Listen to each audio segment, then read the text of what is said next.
O assunto segue sendo soja, mas agora falamos de mercado.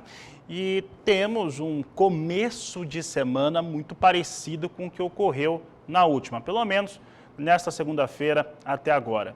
O que nós temos? Nós temos um andamento da colheita norte-americana, tem um andamento do plantio de soja aqui no Brasil, tem a expectativa de ter daqui a pouco uma disposição maior da oleaginosa e os preços caindo. O preço caiu em Chicago na última semana, vinha caindo agora há pouco. Isso também acabou refletindo aqui no Brasil com recursos para a oleaginosa. Para falar a respeito deste assunto e das expectativas, ter uma leitura do que está acontecendo no mercado, nós vamos conversar agora ao vivo com Vlamir Brandalize, analista de mercados, que participa conosco. Brandalize, é sempre um prazer falar contigo. E aquilo que nós vimos na última semana, inclusive com a soja terminando perdendo o piso de $13 o bushel, nós devemos ver seguindo durante os próximos dias. Brandalize, qual que é o seu entendimento desse momento do mercado? Boa tarde, seja bem-vindo. Boa tarde, Fabiano. Olha, Fabiano, com relação ao mercado, ele segue a mesma linha, né? Porque tradicionalmente, quando avança a colheita americana, principalmente quando avança a maturação e avança a colheita, ele já é um fator negativo, porque ele vai acomodando as posições para provavelmente o menor nível do ano, que é a posição novembro, né? E esse ano, coincidentemente, nós estamos avançando o plantio brasileiro com colheita americana muito precoce, né? Então, isso é um fator negativo e vai pesar. E tem um fator técnico também que está pesando o contrário à soja, né? Porque tradicionalmente a relação de troca soja e milho para Chicago seria 2,2 milhos por um soja, ou seja, 2,2 bushels de milho por uma de soja, seria uma relação normal, né, técnica. E hoje está dando 2,7 milho por um de soja. Então tem esse fator técnico e tem o fator aí dos campos da colheita chegando e a oferta aumentando. Então é um fator que provavelmente ainda vai continuar pesando um pouco. Nós perdemos o 13, né, que você nem citou, $13 de suporte. O suporte agora veio para 12,50 e 12,50 por enquanto é um suporte muito forte, né?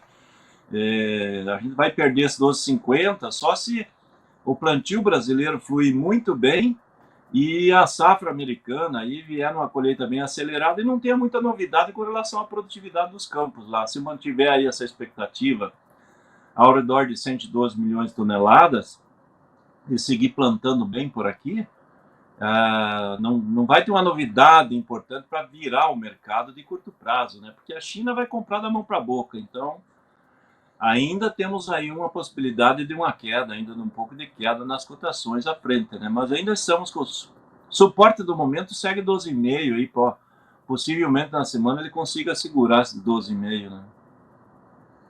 E Brandalize, falando do produtor norte-americano, que agora a gente tem que tentar entender um pouco como é que eles estão vendo as questões de mercado.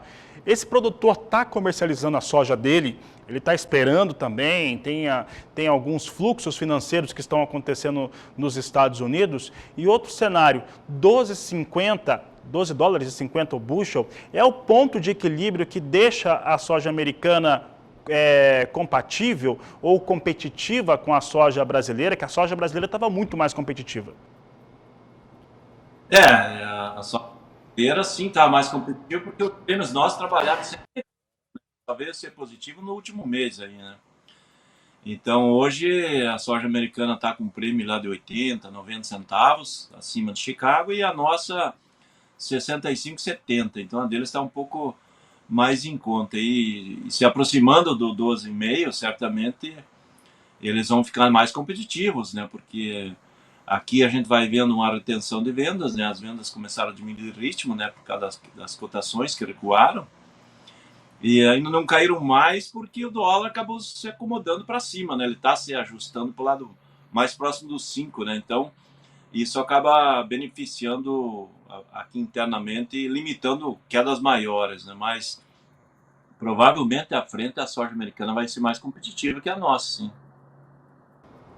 Tá certo, Brandalize. Brandalize, e olhando essas questões agora de mercado que vem acontecendo por lá, as negociações, Nós vamos ter no final do dia, na segunda-feira, ainda relatório de acompanhamento de lavouras, deve trazer um bom desenvolvimento, né, do trabalho de campo, e com um mercado, né, o mercado financeiro está mais assustado, principalmente nesta segunda-feira, números da China não são bons, isso já faz com que o dólar suba. Como é que fica essa relação agora, pensando no fechamento de preço da soja aqui do Brasil?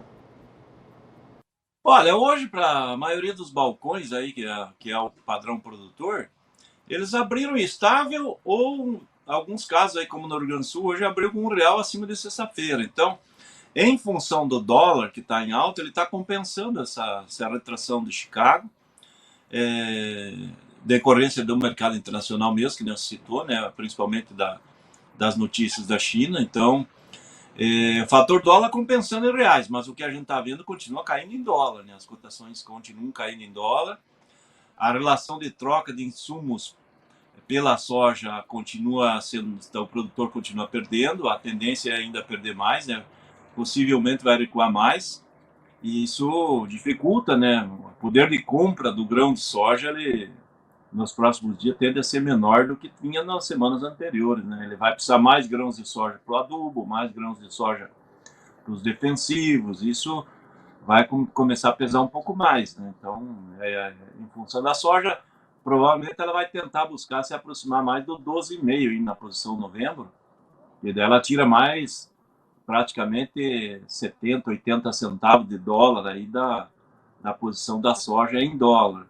Então, o real teria que se desvalorizar mais, né, para compensar. Então, ainda continua com viés de baixa, né? Tá certo, Brandalize. Brandalize, para encerrarmos, é uma semana que nós devemos ver poucas negociações, principalmente aqui no Brasil. Você acredita que isso possa mudar um pouco?